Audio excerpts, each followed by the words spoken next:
deep from my gullet of just like,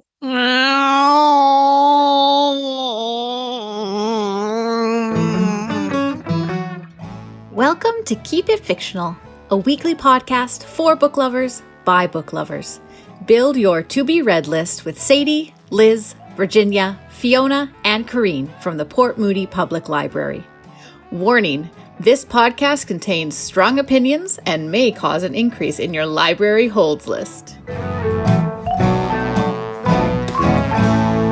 Welcome to another episode of Keep It Fictional with the Port Moody Public Library. I'm Virginia, here with my one and only book nemesis. Is what we call. I think we're book nemesis. we are book nemesis. Yeah. Yeah. Okay. So my one and only book nemesis, Miss Corene. Yes. So I think normally, since we have so many different opinions about everything, that you can expect this episode to be a lot of debates, shall we call them. I feel like today is a topic that, at least the base of the topic, is something that I feel like we're both very passionate about. Maybe I feel like maybe more so than some of our other book friends, probably, because we both read a lot of books in translation and we are both very passionate about it. And so we thought today we would take it one step further because we've done the books in translation thing and we do that all the time anyway. We bring them to the podcast at any episode. But we thought we'll take it one step further because today we're not just going to be celebrating the translators and their works in translation, but we're actually going to read books that are by translators who have also written their own original work. So we already talked about it in translation. We are really creating a new work. It's so much more complex than that. And they are really creating a new work based on a different work that they have to like completely come up with their own stuff, really. But these are books that they actually wrote themselves. It's their original stories. And so we are here to celebrate those translators who have add another thing to their resume, which is being authors themselves. So that is sort of the official explanation of why we have this episode, because we really, really love translation. However, the real reason we're really, really doing this is that Miss Corene, and if you pay attention for the last, year in episode, Miss Corene has bought a book since August. I think it came out in August, right? August or July? Oh, yeah. Bought the book, have talked about it in one of our most anticipated episodes, something that she really, really looking forward to read, quote unquote. I was anticipating it. Anticipating it. That's the title of the episode, and I was anticipating it. Yep, because it's coming, and you got it pre-ordered.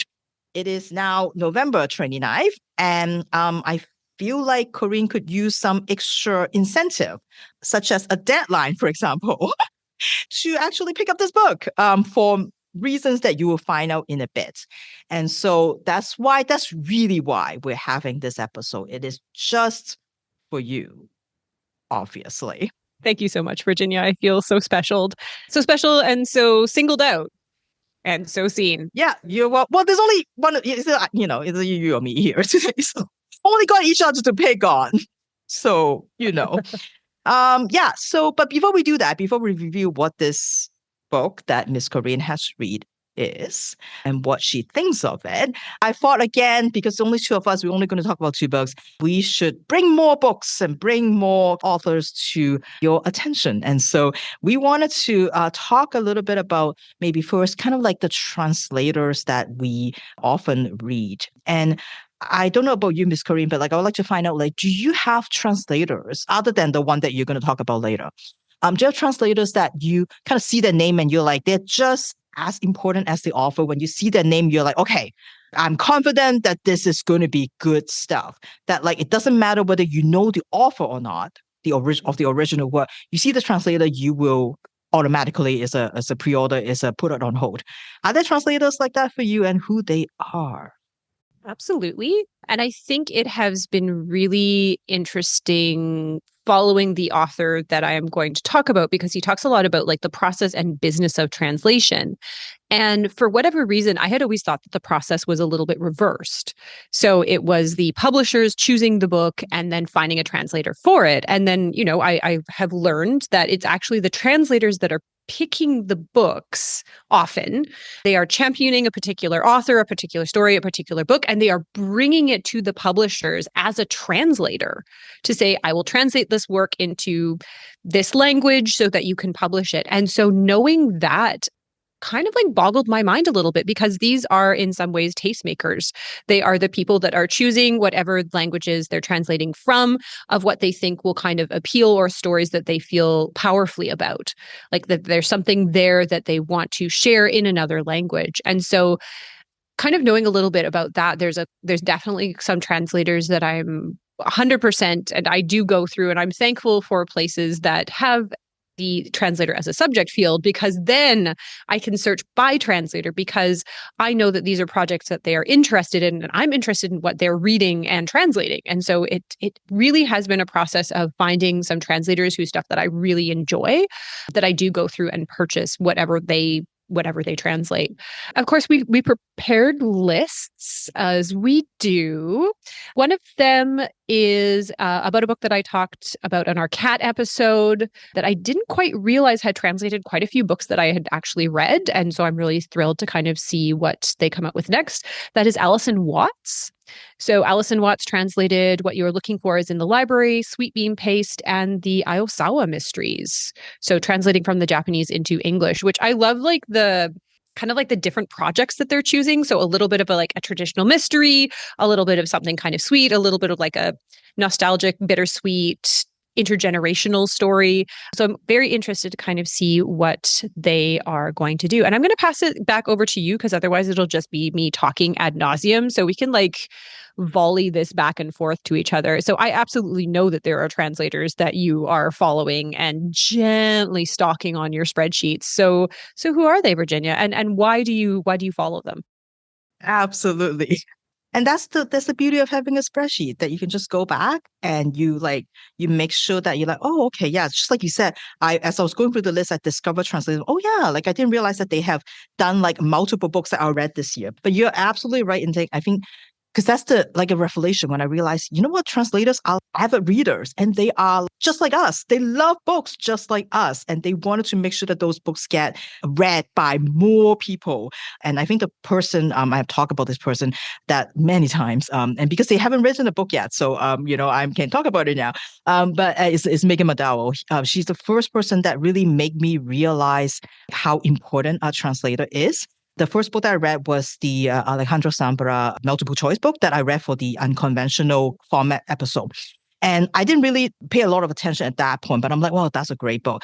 And then the next book that I read was the Dangers of Smoking in Bed by Mariana Enrique, which also was translated by, and that's when I noticed, I'm like, wait a second, like this is a person that has translated two of my favorite books. One made me really fall in love with Latin American literature, and the other one made me realize short story is a thing and that I actually enjoy them. So really, really influential. And then I realized as you kind of like, oh, they are readers and they are the ones who like pick books to translate. Then I'm like, if they like these books so much that they want to translate them, whatever else they translate are probably also right up my alley. And so that's how I discover a lot of authors because of her. So Carlos Vanasca, Juan Emma, like they're all books that like, oh, because of her, that's kind of it helps. It's like kind of like you're having your own reading recommendation person who is like telling you like, because you can see from their patterns of what they translate. And like you said, sometimes, they have different style. But I think even if it is a different genre, like the style of writing is always like similar. So I find that like that's how I discover a lot of authors because of that. So she's probably the most important translator for me, just because she made me realize how important a translator is. So who else is on your list, Miss Corene? All right. So next one up is Sora Kim Russell. And so a lot of these you're going to see coming, Virginia. These are not going to be surprises for you. The translation community is small. because again, not a lot of things get published from one language translated into English. The market is so small. So you see a lot of names that you recognize, especially if you're interested in a particular area or language of literature being translated. And so Sora Kim Russell translates from Korean into English. And she, I'd say, is one of the big translators of Hwang Seok-young, who was up for the Booker last year. I have no concept of time anymore for Mater 210, who I've talked about before, Familiar Things, The Prisoner. So Sora Kim Russell is one that has kind of like really worked with this author a lot to kind of bring them into English, to bring them to English readers. But they've also done other things like The Whole, which I think is more of a Virginia book than a Corene book, 100%. And I'll Be Right There. So, and they're continuing to do incredible things. And so I really connect with the stories that they choose to tell. I think you kind of get like a vibe, I'm sure you do, Virginia, like from each of the translator, like what are they bringing and what are they choosing and what projects really speak to them. And like Sora Kim Russell, I feel like is always like a thinker. Like it's a book that you really have to like sit with for a while. And it is immediately like, sometimes the things are very shocking to start with. And then you start to kind of like peel back the layers and they're so much deeper and so much more nuanced and so much more complex than you might think. So I really appreciate the projects that they choose to translate. And I'm a huge fan of Hwang Seok-young because of Sora Kim Russell. So thank you. All right, Virginia, next. How many are we allowed to do? Yeah, we should have done some math. We should like limit it down because like this is a very long list. So I'm just like, how many are we? Like three? Let's do four. Let's do four. Okay. Four each. All right. Four so each. Choose. So okay, curate so that choose list wisely. Okay. I guess the next one I'm gonna say is probably J. Rubin. J. Rubin, of course, the translator for half of Murakami's books. The half that I think I like better, maybe. Sorry, Philip Gabriel, you're not listening to this podcast. It just happens to be. I just feel like because I know him a little bit more from like interviews and things like that, so I get more of a personality from him, I think. He also translated Kodagawa, which of course is my favorite, Soseki, and also he's the editor for the Penguin book of short stories, Japanese short stories. So, and so just from some of the different introduction, I get more of a sense of like who he is. And I just like his stuff. He also wrote a novel himself called The Sun Gods, which I didn't read for this time. And also a book on Japanese language called, originally it's called Gone Fishing or Go Fishing or something like that. But in the second edition, they changed the name to Making Sense of Japanese. And it was funny when reading his introduction to that second edition. It's like, well, the publisher thinks that like gone fishing means nothing to anybody. So we have to change it to something more like general, like making sense of Japanese. So I thought that was kind of quite funny. But like, I don't know if he still does a lot of translation. I know there's a different translation of the book that you read from Murakami, Hard Boiled Wonderland, coming out the end of the end of the year that he's retranslating, which I find it really, really interesting. So I'm looking forward to that. But I feel like he and Murakami has, I don't know, again, I don't know enough about Philip Gabriel, but I feel like they have a relationship, and that's what I really interested sometimes to get the sense of that relationship between the author and the translator. Yeah. And just listening, because I was listening to a Megan McDowell and a Carlos Honesca podcast together. Like they're not just like, like an author translator. They're like friends, because they have to develop that kind of relationship to be able to really capture and they spend the time, so much time together. And so I really like that. And I feel like Murakami and J. Rubin probably has that kind of relationship and it shows in the translation. So anyway, so that would be, I guess, my second shout out. Right, Miss Corene? All right. My next one, again, no surprise, is a Korean to English translator, Natch. And this is Kim Chi-young, who probably most famously did Please Look After Mom, but has also done some real like kickers of books, including Whale, which we have talked about on this podcast before. And then some kind of like, again, deeply sad but wonderful, The Hen Who Dreamed That She Could Fly, I Have the Right to Destroy Myself, and kind of like again, a little bit more like nonfiction essays, the things you can see only when you slow down. So I like how varied what she translates in. She originally trained as a lawyer and then started helping her mom with translation and kind of fell into a passion of it, which I think is so interesting. And then after graduated, ended up working in a publishing company in New York. And again, like such a gamut of books and so interestingly written. Like none of these are in many ways very straightforward books. I think that she takes on really challenging things. Please Look After Mom. It's been a while since I read it, but I'm still shocked it's written in the second person. So you do this, you do that. And as a reader, it's really bracing to read that because we are so unused to doing that.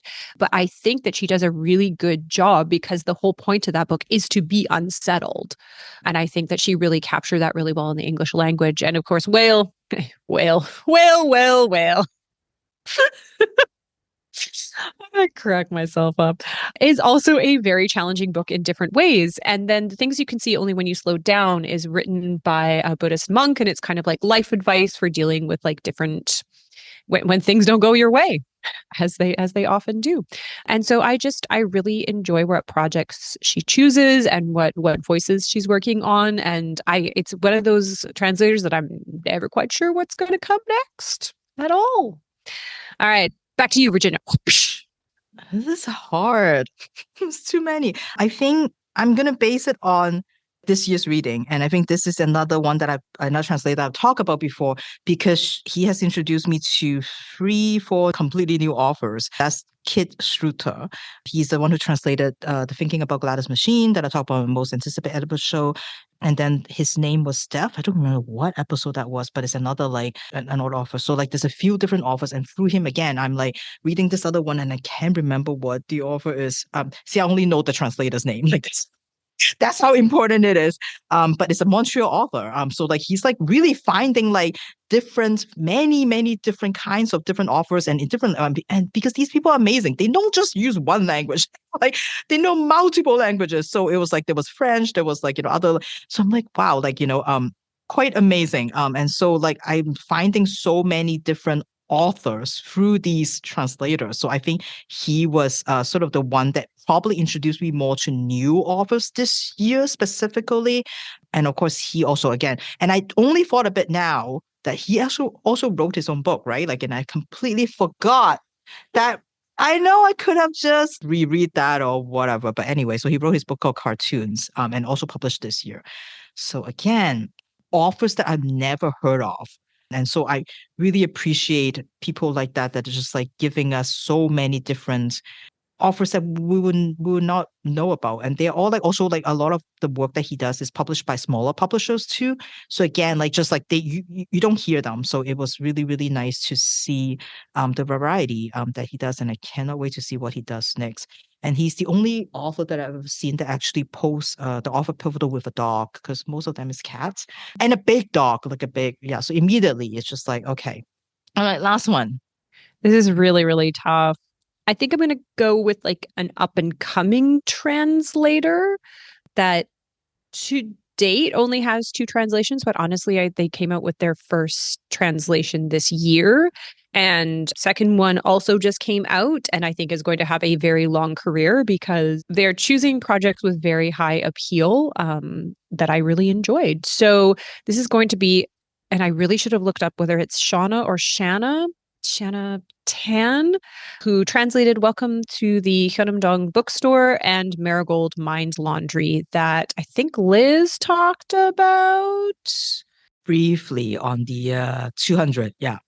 The 200 words summary. That's the one. I think she talks about that. Yeah. Yes. And so she is a brand new translator. She has just kind of started off. She is, again, I love it. New people getting into the field, new people like really promoting their stories and having like a lot of success with it.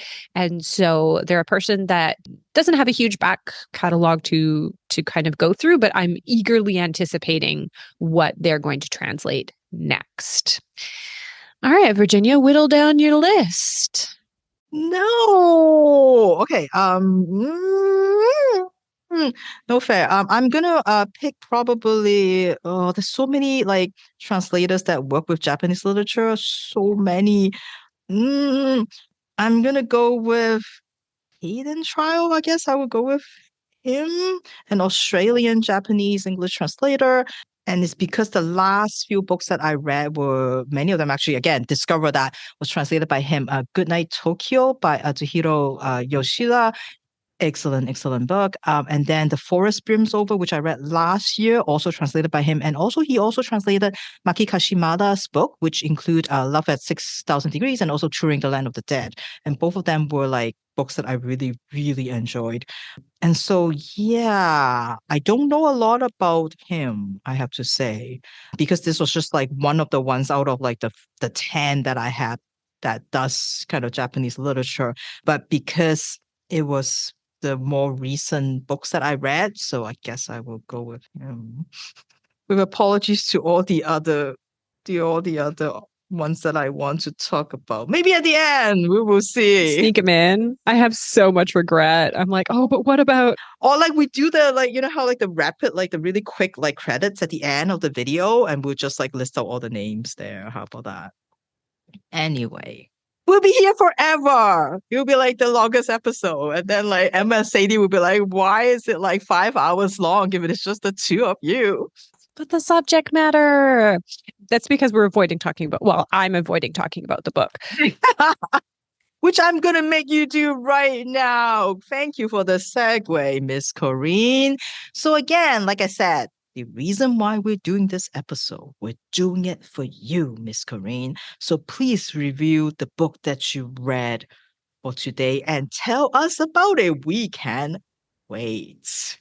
Yeah. Okay, so I remember when we were recording the most anticipated episode, and I chose this book because, again, I was anticipating it. Anticipation doesn't denote a particular emotion. I guess the opposite would be dread. Okay, usually anticipation is a positive thing. And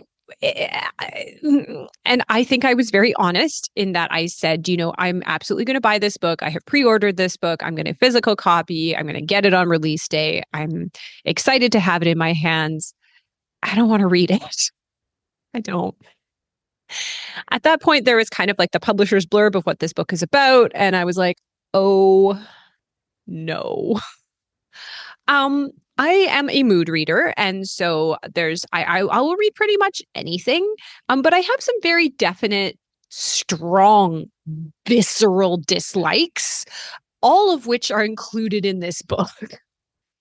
Every single one. There was a point at reading because, of course, I waited until the last possible second to read this book. I actually fell asleep on the couch, which was great because I was like, oh, hey, if you fall asleep and can't read this book, then maybe you can fake it. I woke up at like 11 o'clock and I was like, okay, you have to do this. At some point, I went up to my room and I was reading this book and I came across one particular sentence in the book and let out such a visceral, pained noise deep from my gullet of just like,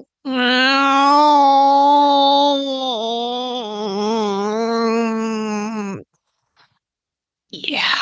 And, you know, like sometimes when I'm reading a book, I'm like, okay, this is going to be very easy to describe. I can talk about what this is in the podcast. I can easily summarize what's going on. I was halfway through this when I was like, oh, Corene, you're in trouble. You're in big trouble, Corene. And again, this is not a reflection of the book itself. This is a me problem because, again, it includes every aspect of every single thing that not only do I not care about, but I deeply hate. So what I do not hate, what I do love is Anton Her. I think Anton Her is a great translator. I think he's very funny. I think he's passionate, political, wonderful. He has translated some amazing, amazing books, including like in this year, he just came out with a swack of them. I was just on Instagram watching his Anton Her's gift giving guide of all of the books that he has translated that have come out this year, including Bora Chung's Your Utopia, I Want to Die, But I Still Want to Eat Tteokbokki, Magical Girl Retires, Blood of Old Kings, Grocery List, again by Bora Chung, I Decided to Live as Me, the paperback of Counterweight. Like, man is out there working for Korean literature. He's incredible. I am always intrigued by the books that he chooses. He does have a very magical touch in that those books tend to do really well. And he's like a big thinker. And I'm a very simple person. Oh, he also famously translated BTS's book. No biggie. Okay. And so this is his debut novel. It came out in August. It is something that I own, and it is Toward Eternity. Okay. The genre is literary science fiction. That's fine.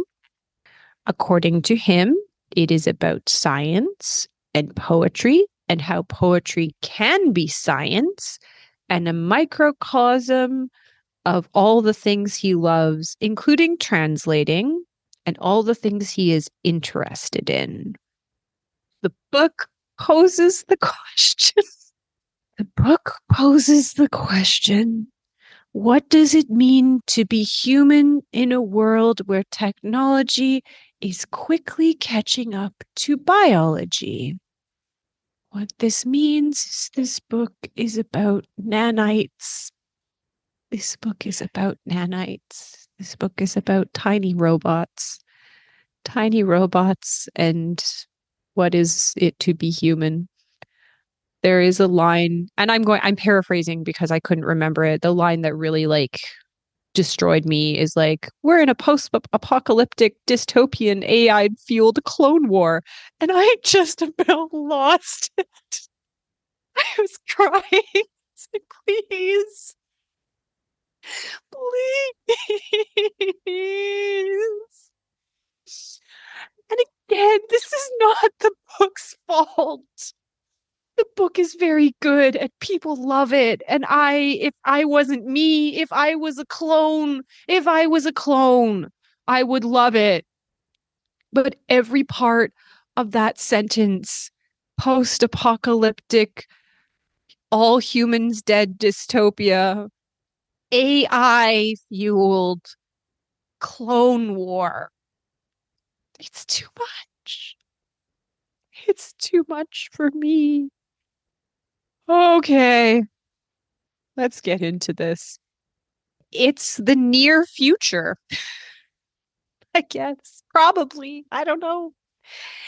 There's a doctor, Dr. Malley, and she is continuing her mother's research into how to extend human life, perhaps for eternity. Joke's on her, she's dead.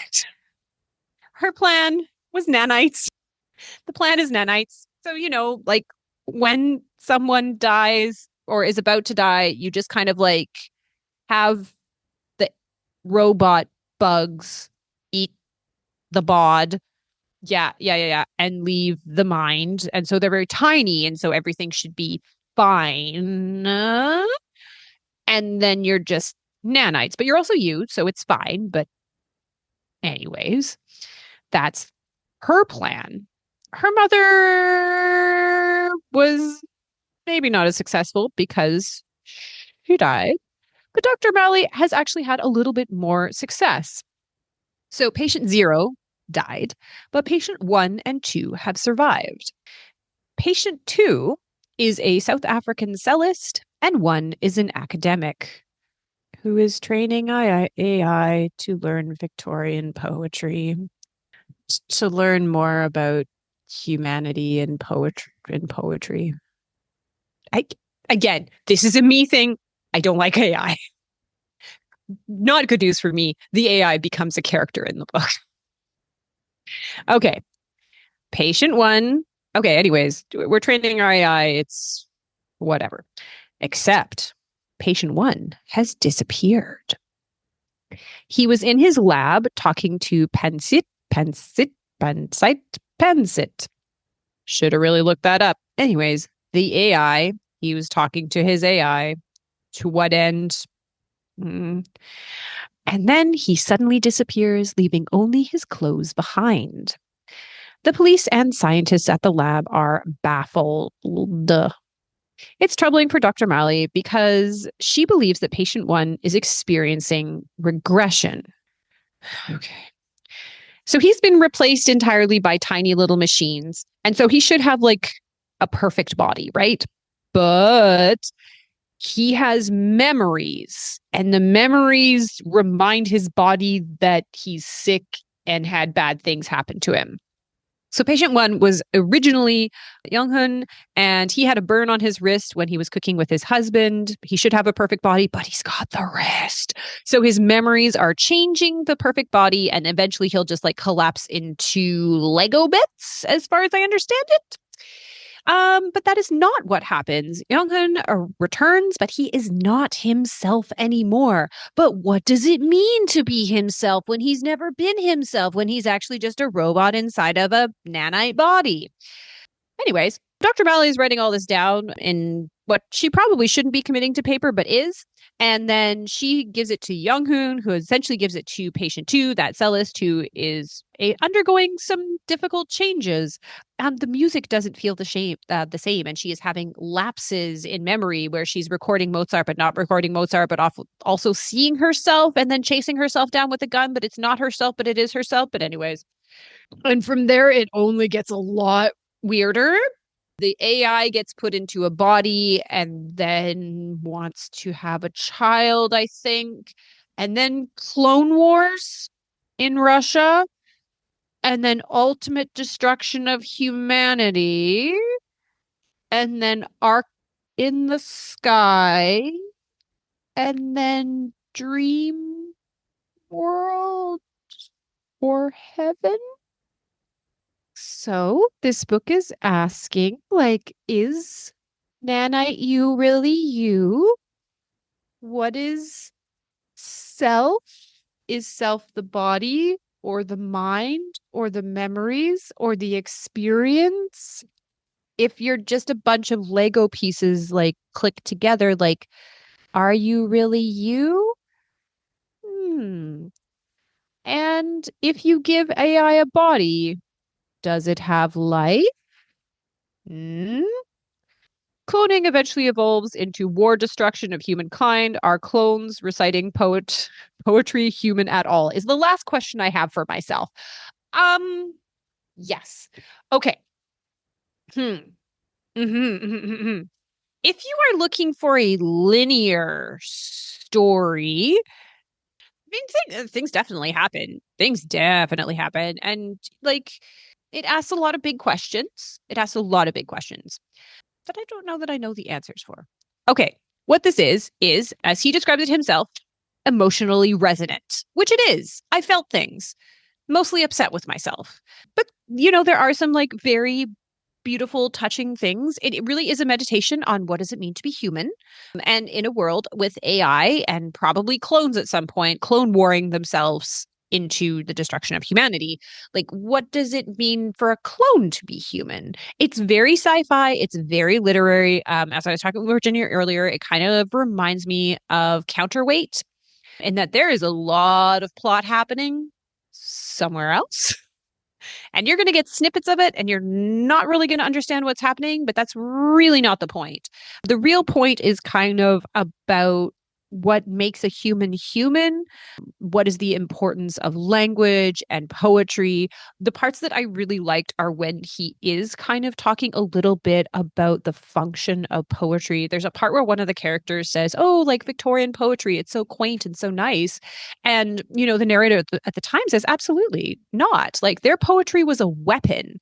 Their poetry was a spear that they used to colonize other places, to kind of spur them into war and into action." And so in that way, like, poetry is incredibly powerful and changing as anything else, which was really wonderful. And there's like these cyclical parts of talking about like Christina Rossetti and T.S. Eliot and Emily Dickinson, and kind of how that poetry is that thread of humanity despite the death of all humans, and the clones and all that kind of stuff. Like, the poetry is kind of what elevates you over just being a collection of parts. And there are scenes in this story that I am not going to forget in a long time. Very disturbing. My favorite part is like the clones, if they see like another clone of themselves, one of them like dissolves into dust, which I just kind of like, kind of fun. So again, if you're looking for like a literary science fiction, if what I have said in the tone of voice that I have said it in doesn't dissuade you and you are just like, what? Post dystopian, post humanist world? Yes, yes. Clone Wars killing clones for AI? Yes, that is my thing. Then this is 100% the book for you. If you want like a sci-fi twinged exploration of what it means to be human, again, this is for you. It really is like one of the tenets of librarianship is like to every book a reader. And I'm just not that reader. I really, really am not. It's like the equivalent of, giving a romance reader this book. Actually, I have no analogy to give. It's just not something that is in my genre. And they are topics that make me anxious and angry and frustrated. I don't like nanites. I don't like nano. I don't like little robots. I don't like clones. I don't like meditations on technology in a post-utopian future. Like, it's not my thing.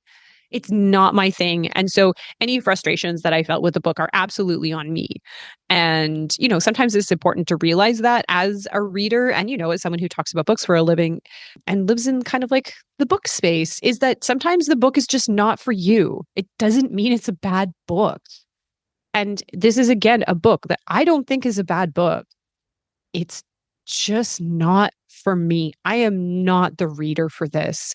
I can still appreciate it as a literary work. I really enjoyed parts of it. I love Anton Her's Mine. I find it so fascinating that this is kind of what he chose as his first novel, considering some of the other things that he's translated. And I think it's such like a bold choice. And I can't wait to kind of see where he goes next. Am I going to pick up his next book? Absolutely. I really do hope that he continues writing. I think that his vision and writing is only going to get crisper and clearer as he goes along. And all of these ideas that he's playing with are going to kind of ferment into like a very interesting writing career. Not that I hope that he's going to stop translating, but I also think he has so much to say and in such an interesting way that I can't wait to see where it goes. So I did it. I did it. I can move this from my shelves from like unread to finished at great personal expense.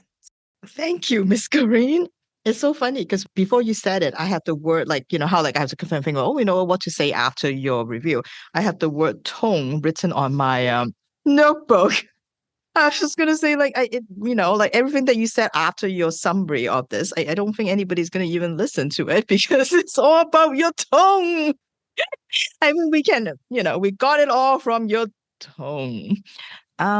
Yeah, but no, you're absolutely right, though. There are just some books that are like, that they're good. Like, you can appreciate it because they're good books.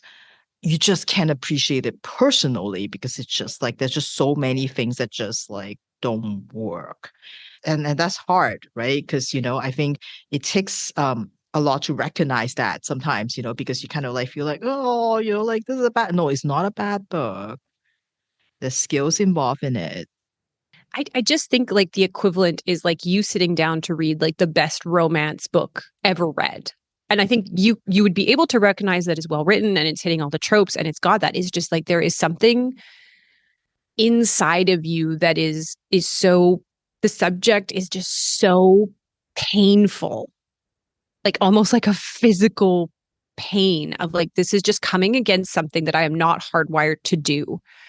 And I'm just struggling with it. Like I can see that it's well done and I know I really appreciate it, but yeah,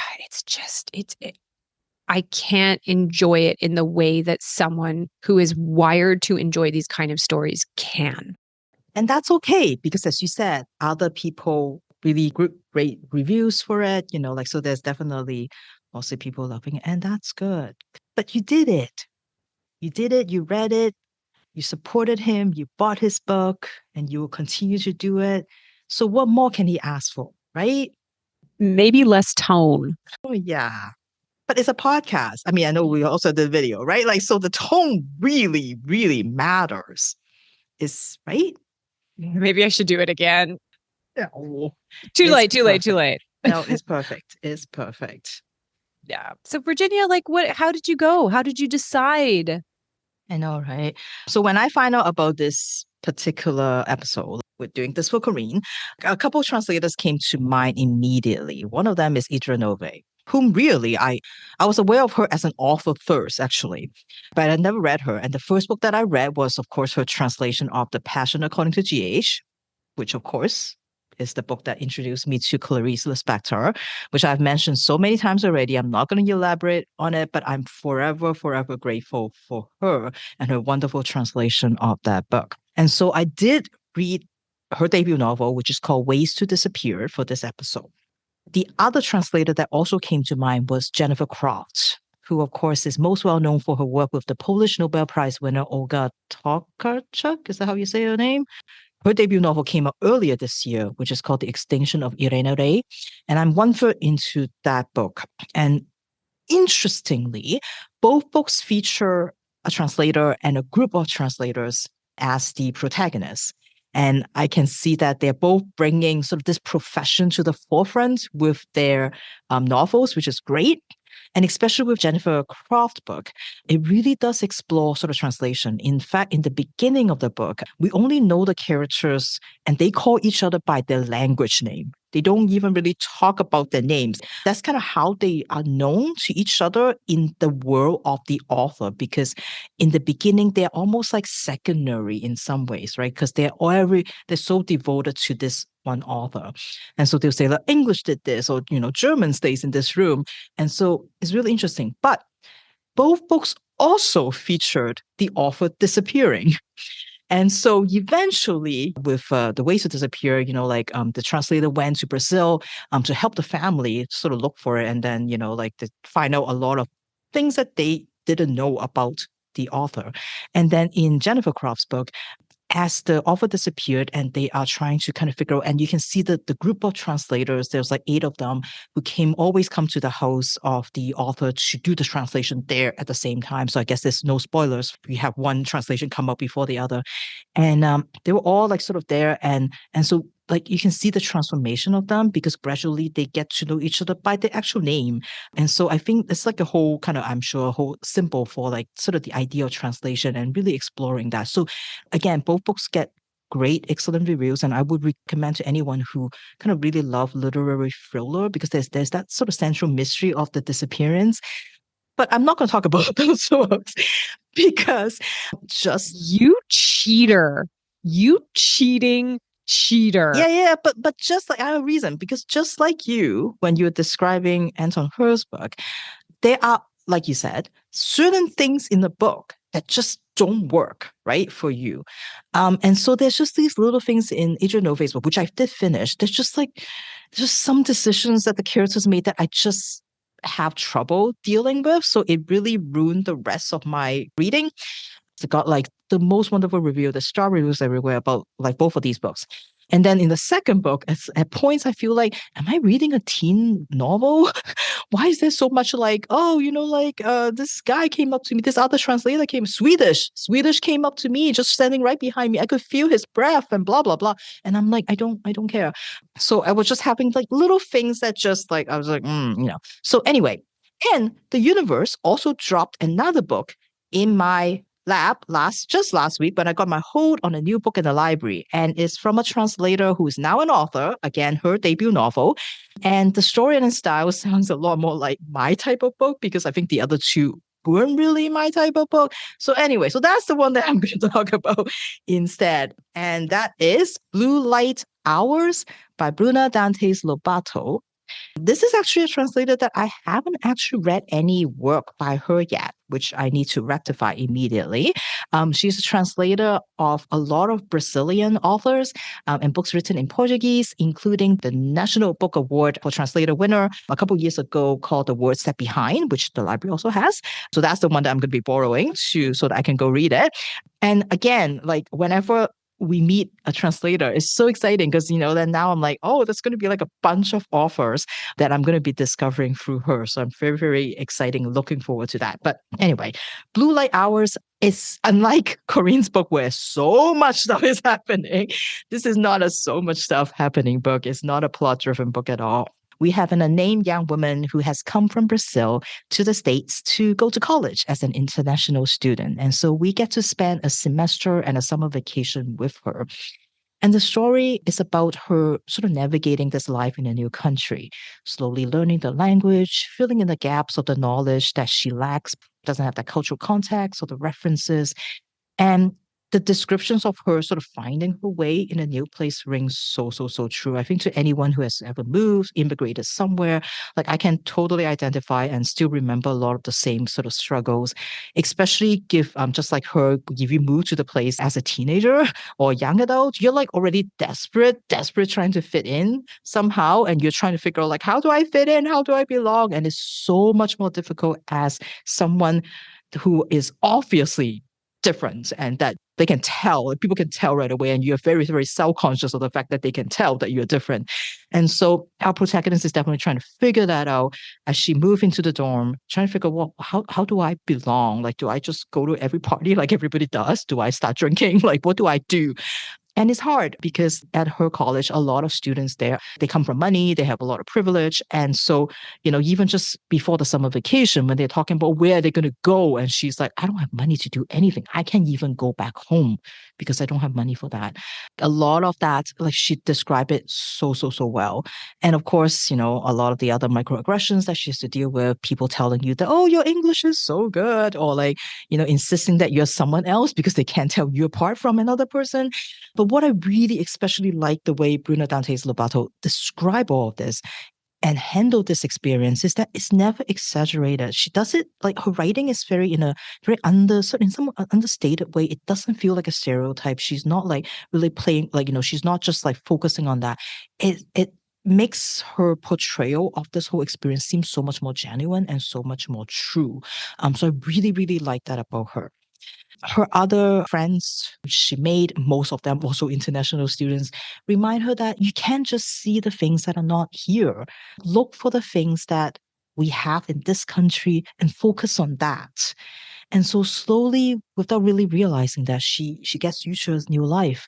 She starts to appreciate things that she gets to experience in the States. And she starts to think, maybe I can stay here. Maybe I can actually live here. And it's most telling when English words start slipping out of her mouth when she's talking to her mother. And most of your emotions for this book is probably going to be invested in this mother-daughter relationship. It is absolutely wonderful to get to spend time with these two. It is so clear that they are not just mother and daughter, they are friends. So that's the sort of the other, I guess, storyline you can call it. The daughter talked with her mom in Brazil on Skype regularly, and we watched them spend that time together. Even with the time zone difference, they try to make a point of calling one another regularly. She would share bits of her life here in the States. She showed her mom her apartment building that looks like a milk carton. She shows her mom the first snow when it started snowing, something that her mom has never seen before. And her mother shares stories from home with her, usually concentrating on the bad stuff. That's just kind of what she likes to do. She'll talk about like the bad things that happen in the neighborhood or some of the natural disasters. It's just the way that she kind of deals with like being there sort of on her own. They talk, they drink tea together, they lift each other up when the other is down. Of course, for the daughter, it's not easy living in a place that you don't know. And because she's the mother, she's always going to be there for you. She's always worried about you. The daughter also takes care of the mother who has a chronic illness. And so very often if her mother doesn't pick up right away, she worries about it. Or sometimes her mother gets sad because she thinks about her own mother who has recently passed away. If there's really heavy rain, she worries that maybe the grave will get washed away. And so her daughter will say, well, let's make grandma's chicken soup together. So she'll ask her mother to watch her make soup, making sure that she adds the right ingredients and the right amounts and cook it the right way. So on this very small rectangular screen under the blue light, both from the computer screens and also from the little table lamp that she has, they watch one another and they share the stories and they started to notice those little subtle changes. Like I said, the English word that accidentally slips out that her mother doesn't understand, or the face that has an extra worry line. And as the daughter adapts to this new life, it's about balancing sort of the things that she wants, the things that she needs to do, but also balancing that with taking care of her mother or being able to still be there for her mother. And she feels bad, she feels guilty because sometimes she would think, you know what, maybe I won't go back to Brazil after my studying. Maybe I will stay here. And every now and then her mother might say something that kind of indicate that her mother kind of can see this change and she feel bad about it. And is this like the way that they start from kind of staying in touch with each other, using this Skype, fighting off that loneliness for each of them, like being in a completely different country, to slowly kind of recognizing that they're both growing up and both changing in a way. And it's such a beautiful mother-daughter bond that you don't see a lot in books. And I find that it was really interesting because, like I said, they really feel like two friends, like two best friends that are talking to each other. And nothing is dramatic. Like there's no like big things that happen, but it's just all these very like subtle changes that that their lives are not the same anymore. And I really, really love that about this book, just that wonderful relationship. Again, not much happened like in the book, but it's definitely focused on the characters, it's focused on that relationship. And her writing, Bruna Dantas Lobato writing is very, very good. There's quite a lot of lines there that just such a wonderful way to describe that relationship that they have. And I love everything, like really, really, really enjoy the writing. Which is not a surprise, as Corene pointed out, like, these are translators. They have to write like constantly. And so they got that practice. Like they are really, really, really good at that. I think I'll leave with one of the review that I think really captured what this book is about. And it said, for Dantas Lobato and for her narrator, there is no English text without its Portuguese counterpart, no story without an origin, no daughter without a mother, no immigrant without birthplace. But there's also no immigrant without a new home, no daughter without an identity of her own, no story without a middle and an end, and no Portuguese anymore without English layered atop it, refining it, translating, forcing a fictionalizing cycle. And this is from the Cleveland Review of Books. And I really, really like that because it's very often stories like that are often about like the missing home, but there's also like that growing, that other part of it, which is growing in a new country. And got the coming of age of the daughter and the mother recognizing that coming of age, and both of them recognizing that things change, but still they have this wonderful, wonderful relationship.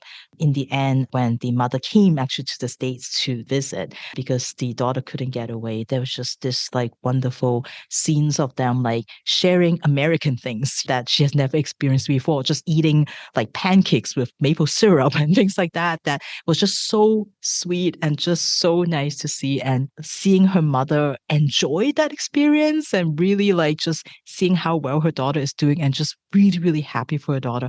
Just like a lot of things. And I find like that it was probably the best part of the book.